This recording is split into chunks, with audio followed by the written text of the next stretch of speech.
Global conflict causes financial instability, and you are feeling it every day. If you look at what's happening now, especially since the beginning of the pandemic, government debt and money printing is off the charts. I mean, we've never experienced anything like this. In fact, I think about half of the money that the government is now spending is being printed by the Federal Reserve. So it's not really borrow and spend anymore, it's print and spend.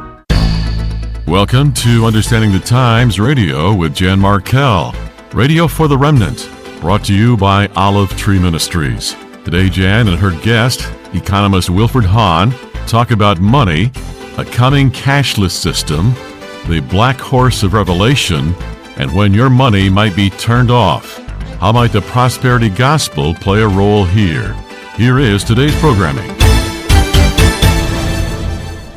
Can you tell us about some of the important features of how worldwide economics plays in end-time Bible prophecy? I'll be glad to, and a pleasure to join you, Todd, to talk about these things. The financial developments, end-time financial developments, are all over the Bible. It's all full of prophecy. Prophecy speaks about many aspects of it, and two important areas I would point to, among many, is the role end-time financial developments have to occur before Israel can return to their land entirely, or at least all the prophecies, including the prophecies that apply to the early part of the millennium. And it's so fascinating because these things are happening. The second thing is the roles money have to play, at least as the Bible tells us. Revelation 13:7 talks about a system being in place at some point. We're not too far from that. Almost all the ingredients are there, but a system has to be in place where all monetary transactions, all commercial transactions have to be controlled or will be controlled. So we certainly follow those developments. When you think about it, it has to happen from the perspective of, say, Satan. Satan is not omnipresent, not like the Holy Spirit or God. Right. And somehow he's got to be able to coordinate this entire world to do his will. And he uses the aegis of the love of money, mammon, so on and so forth, to do that. But you need also the technological developments to be able to put that into place, and that certainly is well underway.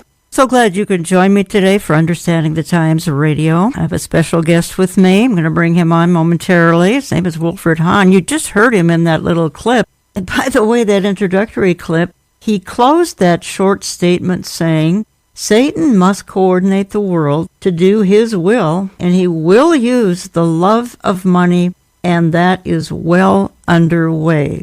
I thought that was very profound. Wilfred Hahn is a global economist, strategist, formerly top-ranked global analyst, research director for a major Wall Street investment bank, and head of Canada's largest global investment operation. And his writings focus on end-time roles of money, economics, and globalization. And by the way, the actions of the globalists and their efforts at control, along with the lack of a world leader, including in America's capital, has caused financial instability on every continent. We're going to talk about that this hour. How does the Christian navigate these unstable economic times? So I am back to Terry James' very intriguing book that we're carrying, and that would be Trajectory, Tracking the Approaching Tribulation Storm. Wilfred Hahn has a chapter in this book, and it's titled Tribulation Tempest, End Time Money Entrapment. So we're going to look at various money and economy-related issues for the next hour, and we have talked for a year on this program about the coming digital currency. We've talked about central bank digital currency frequently. How safe are our banks? Why is the stock market seemingly so resilient? Can't people see that there are very rough waters ahead? Now, many commentators are now saying that the conflict between Ukraine and Russia will certainly escalate and cause even more global instability, and I think that's possible. We may be looking at World War III, I hate to say that, but almost every commentator is saying the same with a very troubled voice. Global conflict causes financial instability. So I'd like to welcome back to the programming of Understanding the Times Radio, Wilfred Hahn. Welcome back. Thank you, Jan, for inviting me into your program. You were with me almost 20 years ago, so times have changed in 20 years. I'm taking a lot of my comments, again, from the chapter you wrote in this particular book. Wilfred, we read in Revelation about the black horse that there will be an economic chaos time during the 7-year tribulation, the time of Jacob's trouble, when a day's wages for a loaf of bread are going to be needed. And we're seeing shades of that today. Give me your thoughts on this, because where do you see this going? I'm talking now pre-rapture. There's many, many indicators in the Bible that we can link up with present-day developments. They're sort of preparatory trends for all the events that happen in the tribulation period. Many of those. For example, you referenced just inflation. Inflation is prophesied to be a problem inside the tribulation. But beforehand, what do we see developing? Well, we see a lot of trends and policies put in place around the world that ultimately will ignite inflationary trends. Where I see it kind of linking in is with population dynamics. The world is going through a phenomenal change in value. That has to do with families and children. Because of that, this has already been in tow for 50, 60 years, slowing population growth, for one. What that must cause is a group, older cohort of people. And they're all going to be wanting to clamor after retirement income of some kind, but there aren't that many workers anymore that are younger that can support that whole structure. So all of that is one of the ingredients that will contribute to quite a bit of inflation.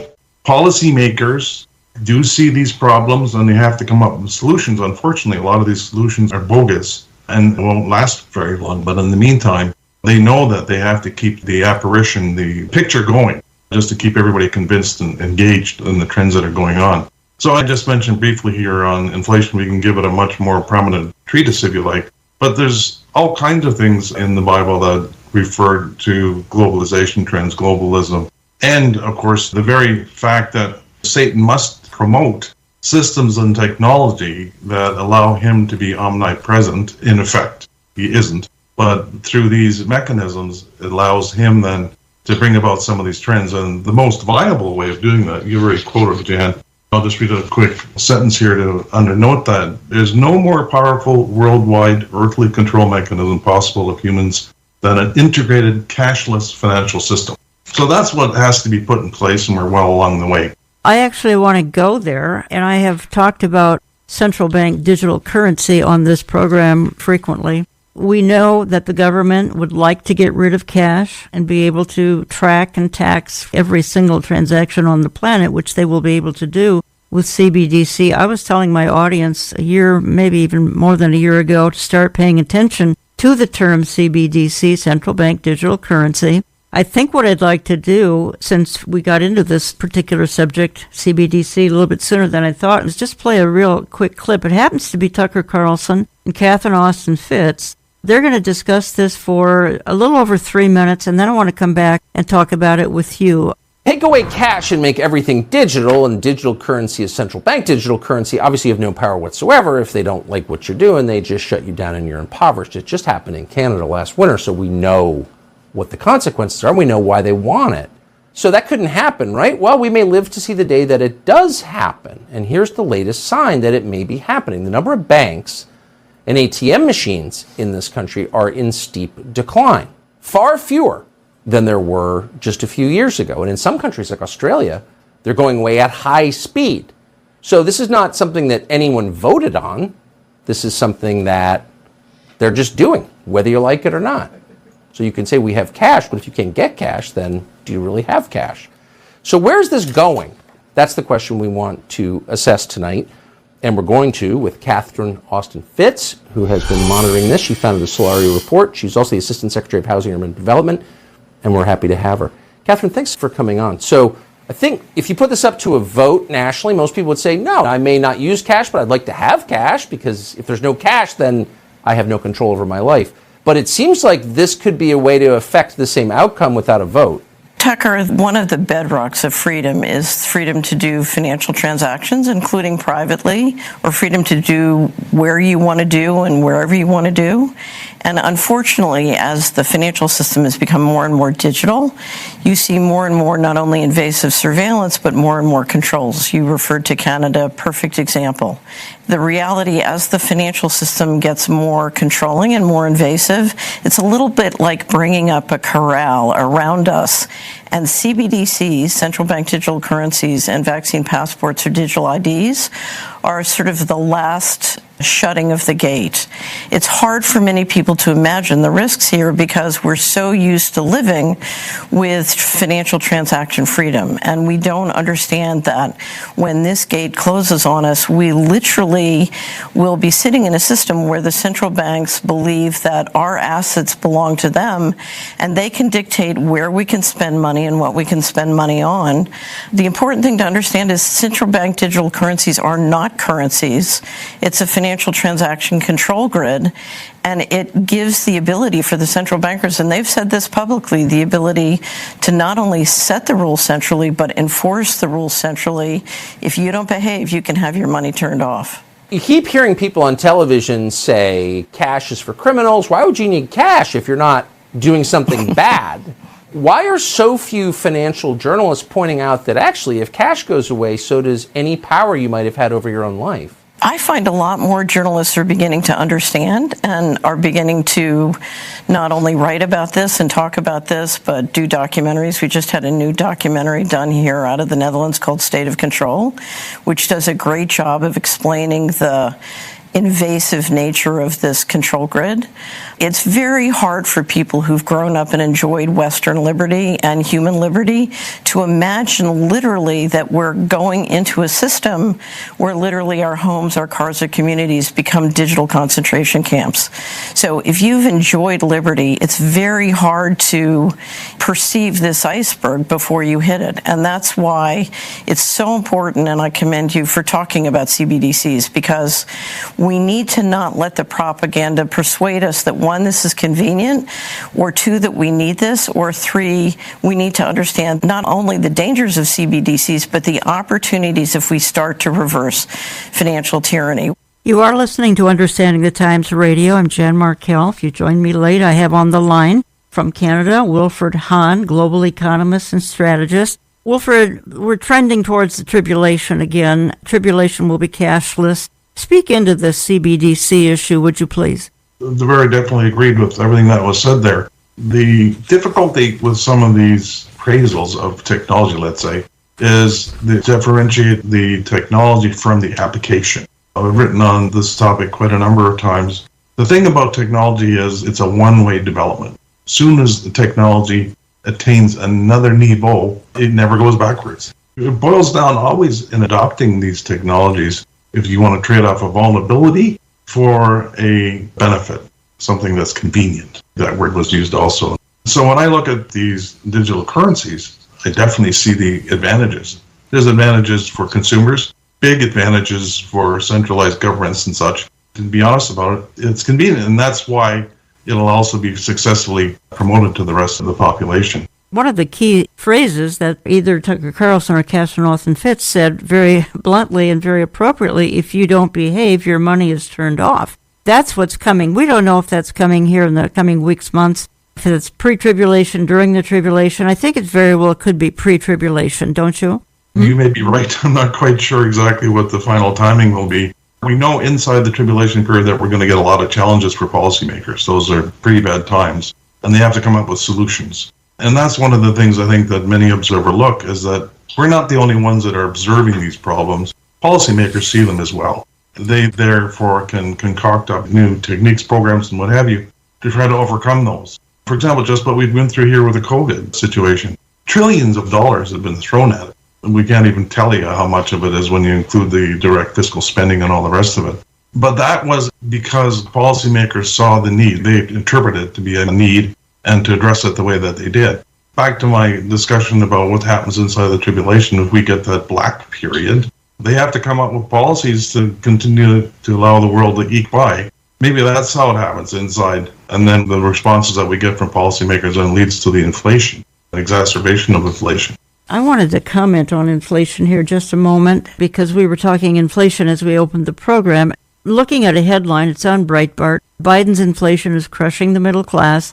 And I think the question is, how high is it going to go in 2023? And the author says, at least I'm not in the market for a new car, something most Americans look forward to, but which is increasingly out of reach for millions. It goes on to say, Fortune reported last week that new cars are now toys for the rich. My goodness. as the average price for a new vehicle in the U.S. has jumped to an amount here. It's staggering, and I'm sure it depends on what kind of a model you buy, but it can be easily $50,000 for a new car. And then it goes on to say what we're going to put into the automobile. Did you want to fill that up? Gas prices are primed to rise again in a few weeks. They're already on the way up in the West, which is where this author lives. Here in Colorado, the average price for a gallon of regular is back to over $4 and briefly dipping to around $3 in 2022. And then they say Californians are closing in on $5 again. Somehow, though, a gallon of gas in California is still less than a dozen eggs. Okay, well, a lot was said in those couple of paragraphs. And again, I think the question is, how high is this going to go? Some of this is staggering for my listeners. And I have another article here. About 2/3 of the country, Wilfred Hahn, are living paycheck to paycheck. Yes, the situation we're living in right now is quite terrible. It's brutal when you think of it from a retiree's point of view. Yes. Fixed income. They may have portfolios that have interest income accruing to them. But when you have those rates at 3% and inflation is running along at 6% for a period of time, well, you're going backwards. So that's what we're in right now. Not a whole lot we can do about it. We know the policymakers, certainly the U.S. Fed, is wanting to stamp out the inflationary juices, so to speak. Not so much successful just yet, but most certainly their talk is pretty direct. In other words, they intend to get inflation back down to at least to the 2% level. I don't know how fast that's going to take, but they're definitely trying to do that. So I don't see necessarily a big grand inflation uptrend happening from here. We've already had one over the last year and a half. Pretty astounding, really. Yes. How quickly everybody, for example, corporations, I'm not against corporations, of course, per se. I'm just against what some of them may do.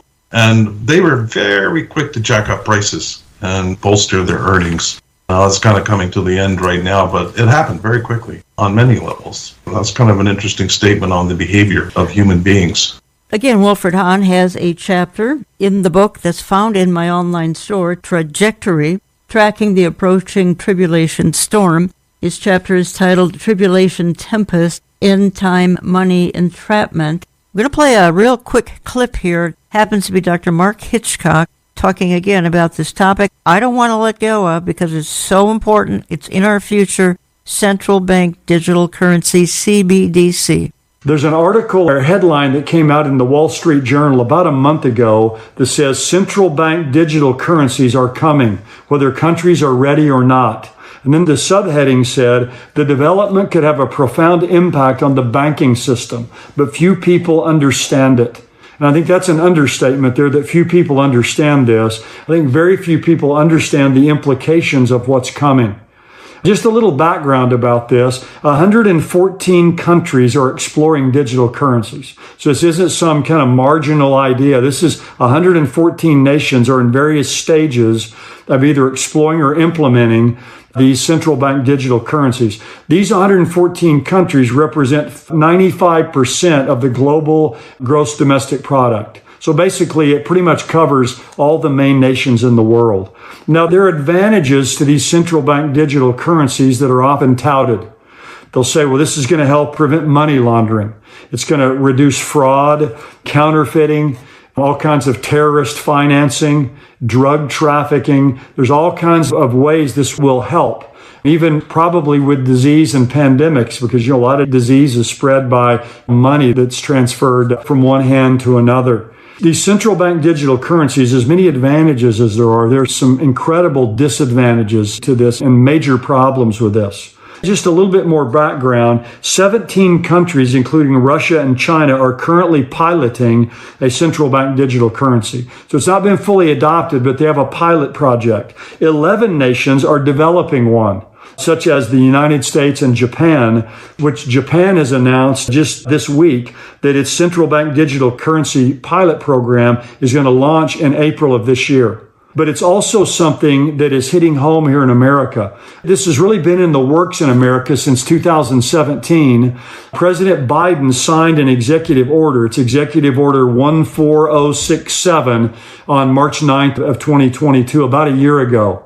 So this is the wave of the future in the economy.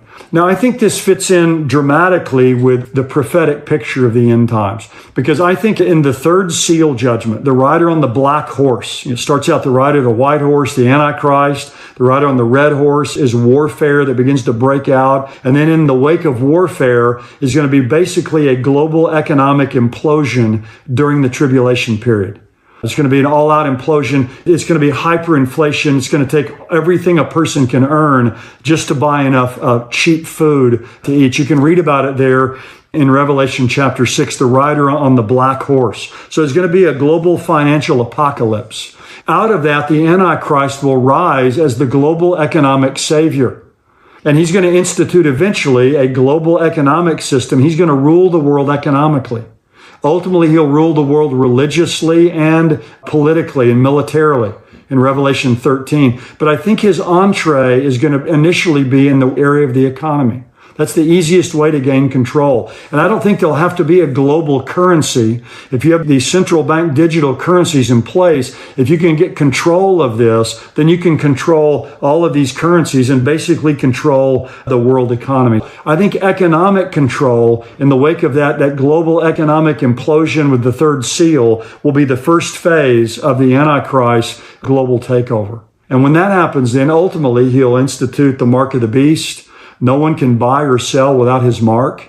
He'll have total control of the world economy. And the only way you can have that is some kind of cashless system, just like this central bank digital currency system that's being established. You know, Wilfred, one thing I find interesting is that the stock market seems fairly resilient and it seems to be going up and down. But do you anticipate, and I know a lot of my listeners are wondering, and they're wondering in light of should they be investing, where do you think that's going to go here in the coming year? I have an article here in front of me, and it is from Fox News. Actually, it was just a week ago. This was headline news on Fox. U.S. stocks are in a death zone and could sink 26%. Morgan Stanley warns, this is one paragraph, U.S. stocks have climbed to unsustainable highs and face imminent losses once investors realize there will be no Federal Reserve pivot later this year, according to Morgan Stanley. It goes on to say, so-and-so of the chief U.S. equity strategists at Morgan Stanley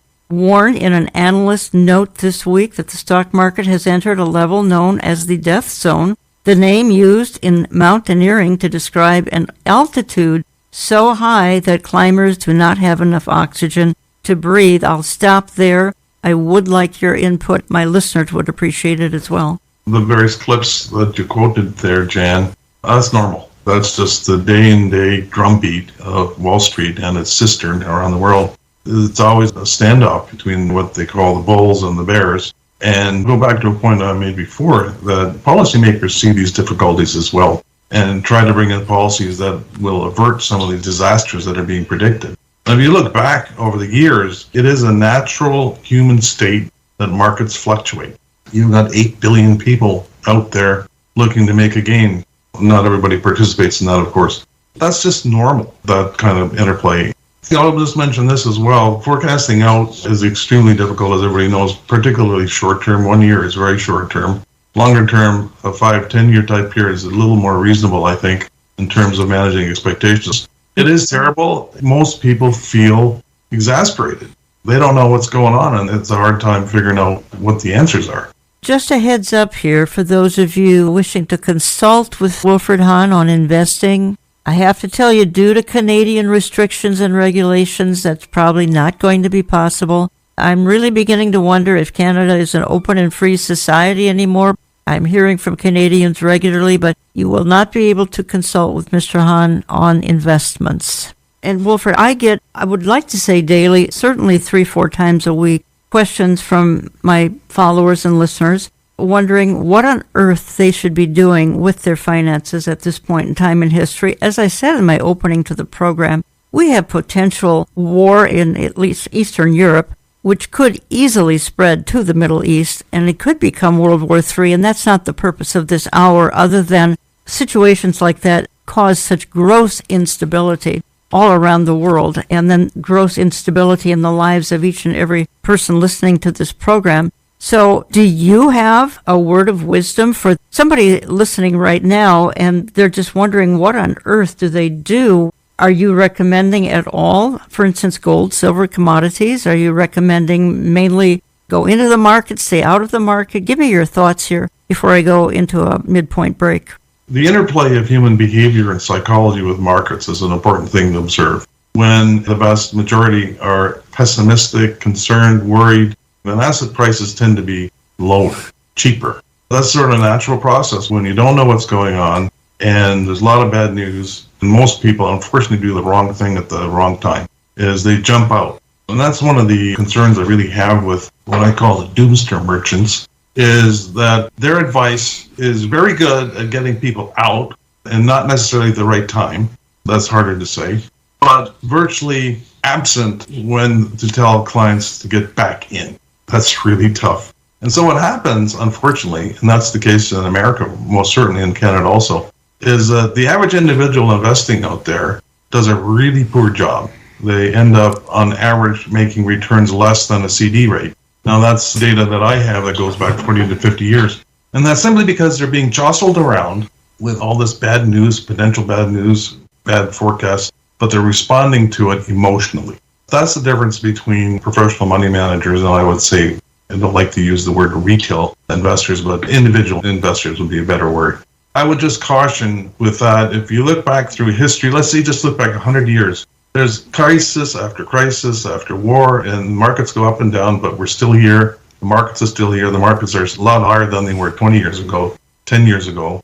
You can see how this process does perpetuate itself, but in the process does buck off a lot of people and does have a lot of people confused. Quick answer, I'm sorry that went a little long, That's but all right. You need to take a basic non-emotional approach and stay diversified. That's the best I can put into words. Are you in favor of investing in gold, silver, and commodities? Yeah, we do that as part of a global balanced portfolio. In my particular case, I'm a global fund manager. We try to incorporate as much as we can more diversification. And from time to time, gold will be in there. Gold, there's good times to buy gold and there's some good times to sell it. So I'm not necessarily a holder in the sense that I think gold is money. I don't think gold is money anymore. But it is a good buy from time to time. I'm going to read a paragraph or two from your chapter in the book Trajectory. I think I will wait and do that in part 2 of my programming. And I also want to talk just briefly, because you write about it, the prosperity gospel.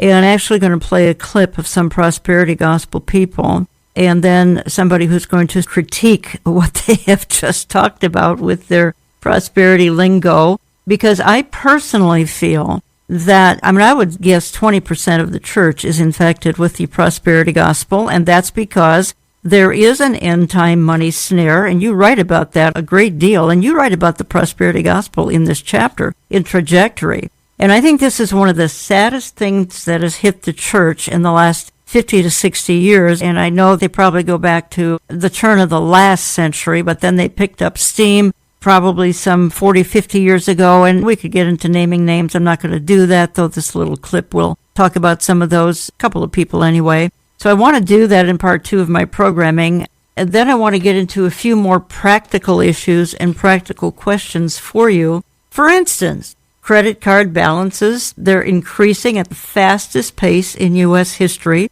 Quite frankly, U.S. household debt reached an all-time record of $17 trillion here in the last quarter. That is staggering. And many of my listeners, I know you are caught in this trap, and that is a terrible, terrible trap to get into. It has terrible consequences. We'll talk about that and much more in part 2 of my programming, and I'm going to open part 2 by talking about the terrible snare of the prosperity theology, and that has infected, I would say, 20 to 25% of our churches, and it has serious consequences. More in a moment. Don't go away.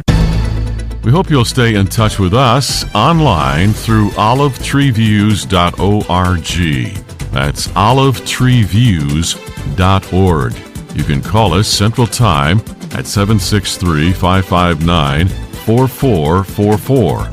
That's 763-559-4444. Write us through the mail at Olive Tree Ministries and Jan Markell, Post Office Box 1452, Maple Grove, Minnesota 55311. That's Post Office Box 1452, Maple Grove, Minnesota 55311. All gifts are tax deductible. In the age of fake news and false teaching, thank you for trusting Olive Tree Ministries and Understanding the Times Radio. Understanding the Times Radio with Jan Markell has now entered its 22nd year of broadcasting. This would not be possible were it not for your faithful listenership and financial support. You are helping us reach remnant believers and the lost with the gospel on over 900 radio stations and around the world electronically. Feedback tells us many are spiritually fed, informed, and updated thanks to our media team and this ministry.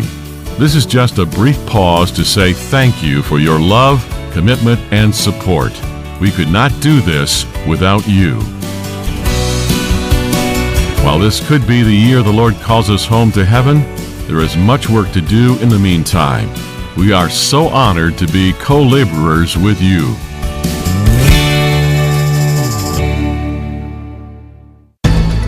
The trap that we're talking about is described in Revelation 13:17, where it talks about the limitations of buying and selling. What that really means is no buying of anything anywhere. Complete world financial system is inaccessible. One needs to be approved in some kind of way. The Bible suggests those individuals who do give Satan honor are the ones that then will be allowed to buy and sell. That's the trap. We know you can't always be by a radio, so if you miss a program, visit our website, olivetreeviews.org. That's olivetreeviews.org, and then go to radio, where we feature both the audio and video version of our program. You can also catch the program at oneplace.com, on our Rumble or YouTube channel, and on his channel, Christian TV. Now, here are Jan Markell and Wilfred Hahn to wrap up today's programming. Hey, I'm very concerned about the future. I've been at this since 1980. I've never seen a decline that we're looking at now. One of the trends that we're forecasting, you go back to our Trends Journal magazine on February 22nd, 2022, 2 days before the Ukraine war started. And the magazine headline read, "From COVID war to Ukraine war to World War." World War III's begun.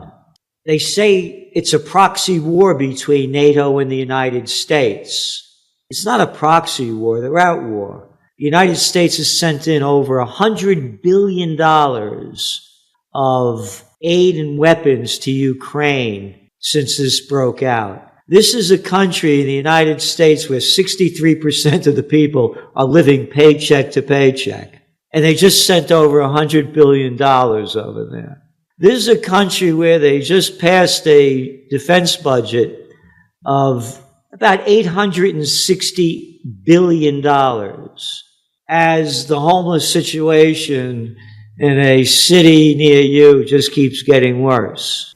I kind of agree with Gerald Celente that things absolutely do not make sense today, at least when it comes to finances. And that's why I was drawn to the Trajectory book, but then to Wilfred Hahn's chapter that he has written on our finances today, Tribulation Tempest, the End Time Money Entrapment. Let me quickly say, before we get back into the discussion, we have an Understanding the Times one-night conference coming up Thursday, March 16th here in the Twin Cities, and we live stream these to the world. That will be Thursday, March 16th, 7 to 9 p.m. Central Time. Our guest for the evening is Pastor Tom Hughes.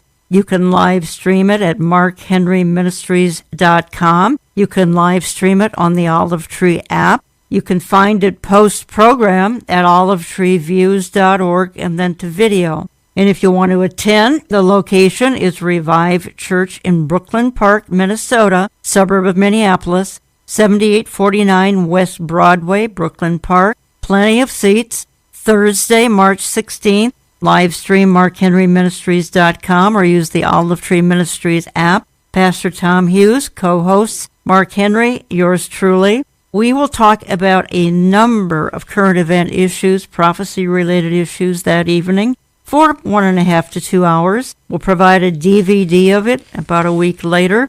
Again, you can watch it live. You can watch it on our website. We have an app here at Olive Tree Ministries. It's available in the App Store for Apple and the Play Store for Android. Look for the Olive Tree Ministries logo. It will provide easy access to so much. Our radio programs, you can live stream the events. You can go straight to our social media. You can go straight to our headlines, etc. It is just a wonderful little tool. Now, let me get back to our discussion. And I have Wilfred Hahn with me again. Wilfred is a global economist and strategist, formerly a top-ranked global analyst, research director for a major Wall Street investment bank, head of Canada's largest global investment operation. His writings focus on the end-time roles of money, economics, and globalization. And you've heard me talk about globalization endlessly on the program. I wanted to keep my word here and hit this prosperity theology for just a moment,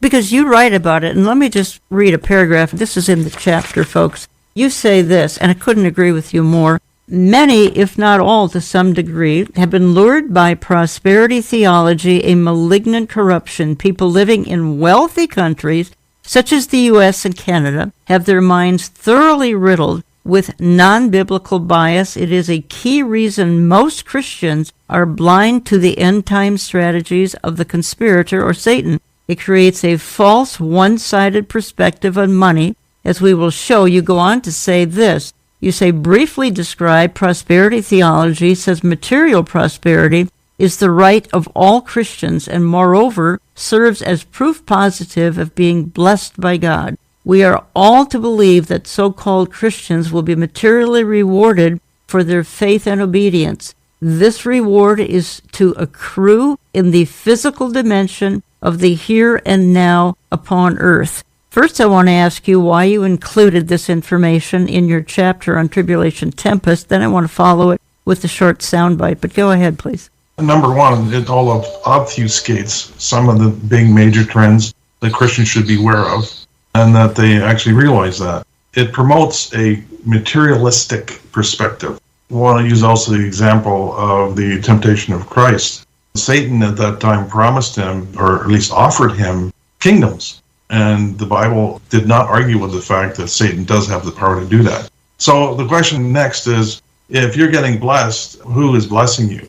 Can you distinguish between Satan giving you money to do what he wants? Or is it a true gift from God? Or did you just earn it? So just to distinguish on those points, I would say that's difficult enough right there. Satan certainly uses wealth to entice people to do his will. That happens on the micro level, individual level, and then also on the big strategic geopolitical levels. In Daniel 11:39, it talks about elites being paid off with land and things like that. Those that honor Satan. There's a blatant example of money being used by Satan to foment things that he wants on this earth. I think part of it this gets all muddled together. So how do you know that you're being blessed by Satan or not? And some people, sadly to say, really shouldn't come into a lot of money because they can never handle it. Others maybe have better means of handling it. It's not necessarily to have big gobs of money in excess of what you need is not necessarily a blessing to some people. You say tragically, hardly any pulpits have not been influenced by the infectious disease of the prosperity theology in one way or another, blatantly or subtly. I'm going to play a clip because it includes three people who are obviously and blatantly prosperity preachers, followed by someone who's going to chastise them. That would be Justin Peters. But you're about to be blessed like you've never been blessed before. And some of you need to step into blessing, and you do that with an act of faith. $300. Why is that significant? It's significant, number one, because it got your attention. And it's significant, number two, because that's what the prophet of God spoke. You say, but I may not have $300 right now. Well, what do you have? Do you have 100? Do you have 150? Take a step of faith toward God right now. But everyone who wants to move to greatness, listen to the voice of God. $300. Release it to God and watch greatness come. Because God is a God of abundance. God is a God of abundance, but you'll never experience it until you're fully persuaded that God wants to prosper you. If you can believe, He's going to make a way for those kids to go to college. He's going to make a way. And that's why I feel so passionate about this stuff. It works for people who take hold of the promises. Hallelujah. Do I believe that God wants to bless us? Yes. But when you go to the conferences, you ask people to give money. So Sure. you say, do it cheerfully. Yep. Because the Bible says, give and it shall be given unto you. See, giving is a major part of the whole Christian doctrine. But do you believe that if someone gives money to the ministries, Right. that more will come back to them? Yes. Absolutely. I think that's what they mean by prosperity gospel. Yes. No, but do you worry at all that sometimes your message will be heard by someone in the most dire circumstances? It's a sort of roulette wheel, a sort of gamble with God. Okay, well, I can't pay the rent, but I'll give it to Joyce and we'll see what happens. Do you worry at all that Well, that I happens? totally know. I don't worry about that. Joyce Meyer says, I totally don't worry about that. Well, I'm sure she doesn't, but she should. Because right now, even as we speak, there are thousands of people all around the world who are watching TBN and Daystar and Lycia Broadcasting and the Word Network and all these things. And they are hearing this endless drivel of saying, you send us your money and God will give you a harvest. And there are people at home, they are poor, they are sick, they are desperate, they have sick children. And so in desperation, they get out their checkbook or they get out their credit card and they send in money to these multi-millionaire preachers who fly in private jets and who live in multi-million-dollar homes. Jesse Duplantis, for example, lives in a 35,000 square foot parsonage. But when your wealth is gained off of preying upon the hopes and fears of hurting and sick and desperate people, there's a lot wrong with that. When your wealth is gained off of distorting the gospel of Jesus Christ, there's a lot wrong with that. Wilfred, I think that says it all. So I'm glad you included a little bit of this in your chapter here in Trajectory. Did you want to comment on the clip just played? I totally agree. The curious thing, of course, isn't it, that one has so many believers in prosperity theory here in North America and other prosperous nations, and in the poorer nations, you don't. I've never been able to figure out why. Probably because they're a little more sensible about where money comes from. But that's interesting. The one little telltale that works every time as to whether or not somebody's offering you real help or a Christian perspective is if there's an exchange of money. The Bible gives salvation freely. It's specific about that. And all these other solutions being offered are offered at a cost of money. And that's probably the number. That in itself is an indicator that it's a false good that you're being asked to pay for. I agree with you. You highlight in your writings that this is prominent, the prosperity theology, as you just said, in rich nations, not in poor nations. But the problem is, Wilfred Hahn, is that these prosperity preachers are preying on people in the poorer nations, telling them that they can become rich. I'm talking about very poor nations. And then they add insult to injury by saying that if you'll give even more, you're going to be double blessed. In other words, it mushrooms in insanity as they push this agenda even further, and the seed faith and all of that, which, again, it's occupying at least 1/4 of our churches and maybe 1/3 of our churches now. And I find this is part of probably the end time apostasy or falling away that was predicted. This is certainly a part of that. But I appreciate your calling it out anyway. Unless you wanted to say more, I'm going to move on. This isn't an hour on the prosperity theology, but folks, we're talking money, and money is abused in that stream of theology. I'm quoting you here, and you say this: conveniently, crises can serve as a clandestine cover under which to push forward a long-term agenda against God. You say, for example, mankind is very vulnerable to fear and greed. Satan knows this well. He therefore surely loves hyperactive financial markets around the world. He ruthlessly uses these human penchants and weaknesses to his advantage. And then you write, it is therefore reasonable to accept that crises and their attendant human responses of fear and panic do play into the glove of those who have an agenda to advance. They can seize the opportunity of a populace that is willing to compromise or accept a loss of freedom for the sake of security and prosperity.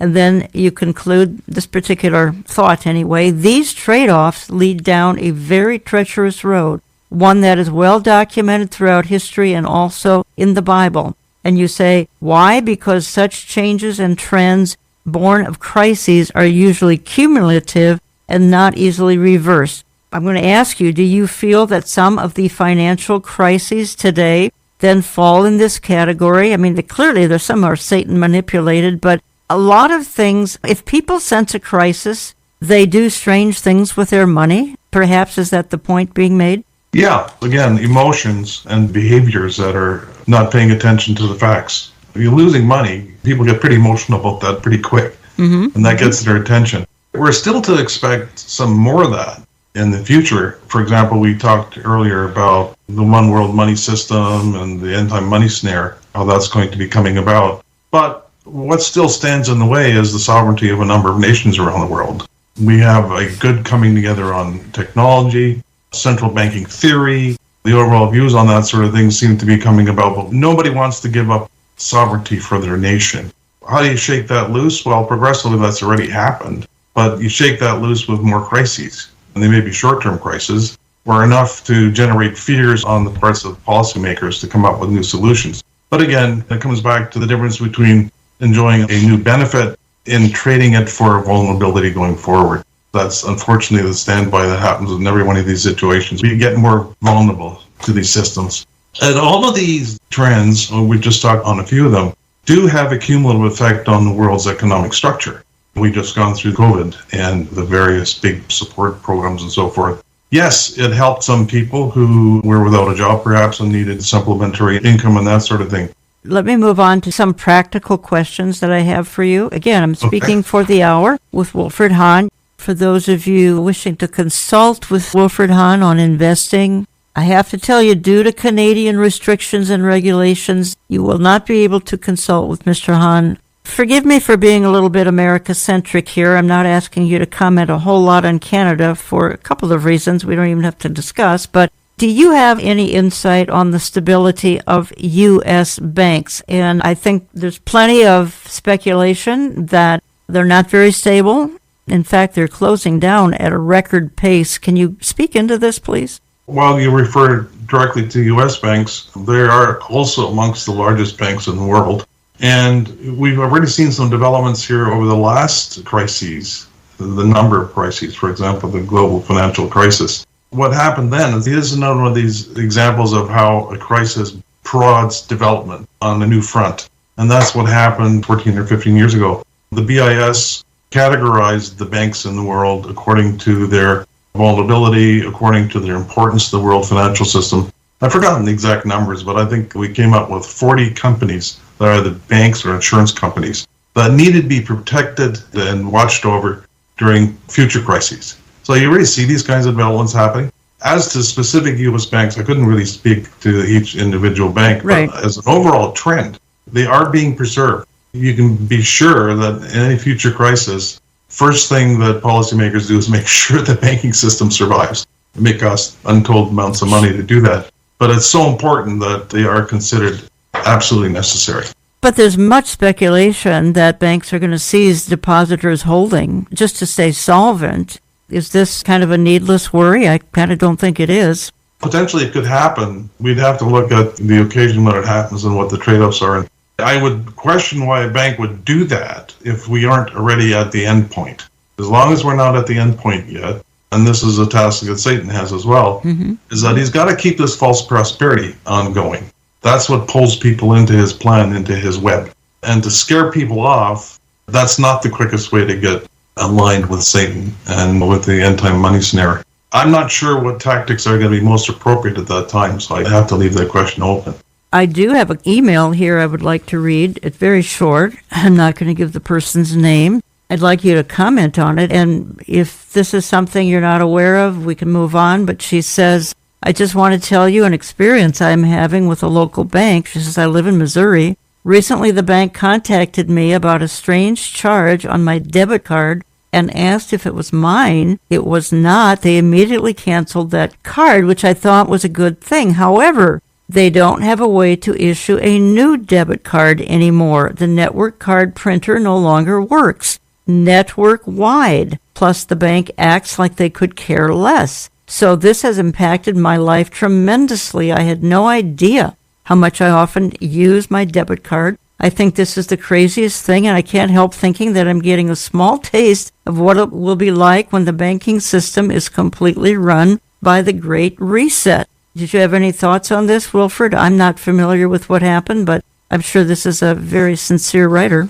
It does sound like it'd be a very difficult thing to maneuver through as somebody who has their money accessed through a debit card. But it doesn't sound like a very good business model to me that a bank of some type is that shoddy with customer service. I'm going again here to something that you have written, and I'm going to ask you to expound on it.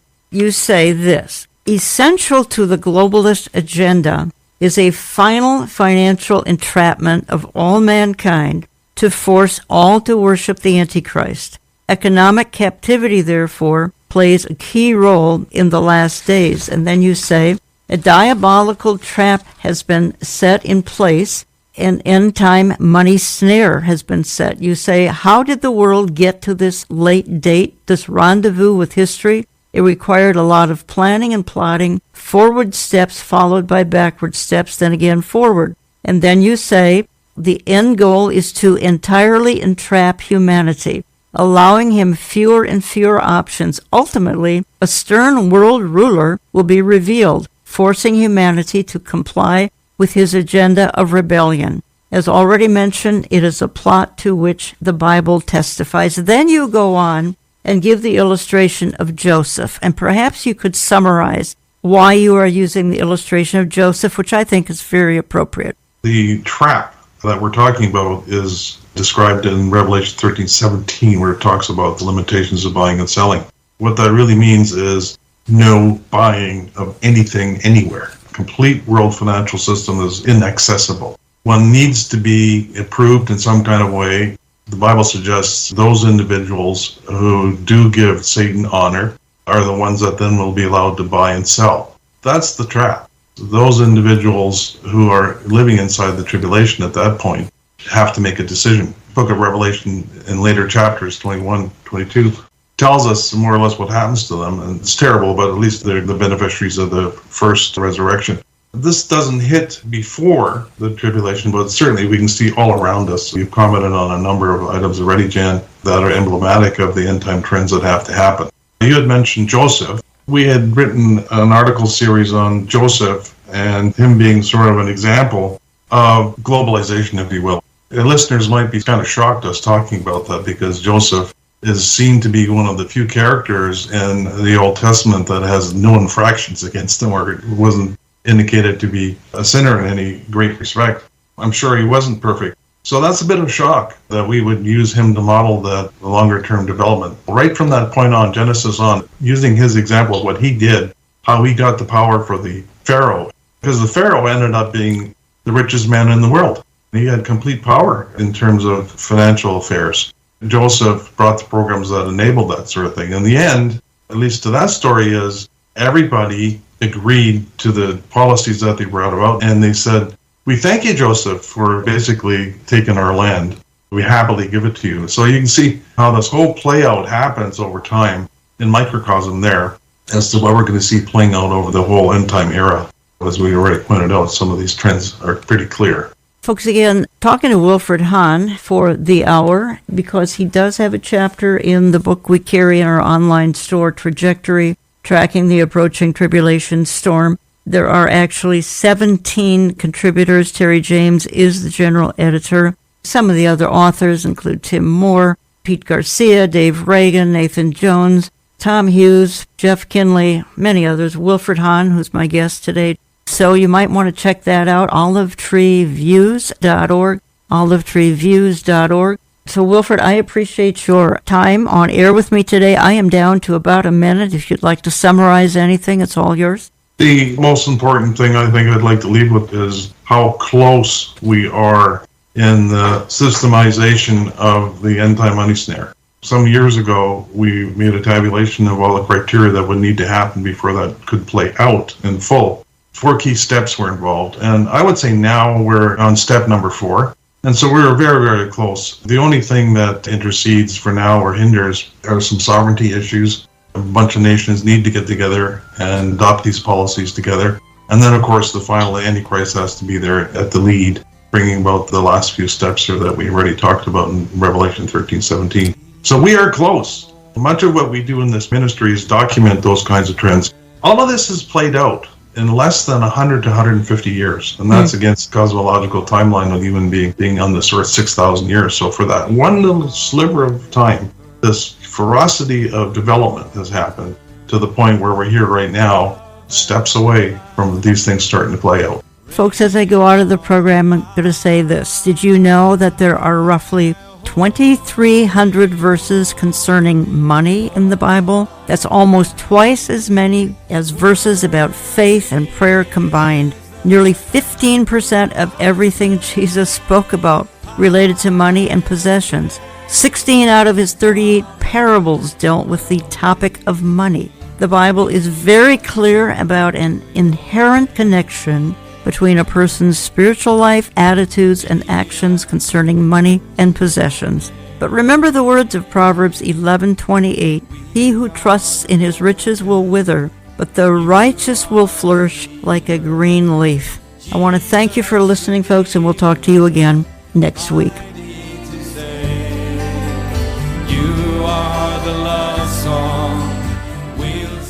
Contact us through our website, olivetreeviews.org. That's olivetreeviews.org. Call us Central Time at 763-559-4444. That's 763-559-4444. We get our mail when you write to Olive Tree Ministries and Jan Markell, Box 1452, Maple Grove, Minnesota, 55311. That's Box 1452, Maple Grove, Minnesota, 55311. All gifts are tax deductible. The world is not spinning out of control because God is always in control. We have a front row seat to what may be the last act of a very long drama. Nothing happens by accident. Rather, God is orchestrating events so that everything can fall into place.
Bye.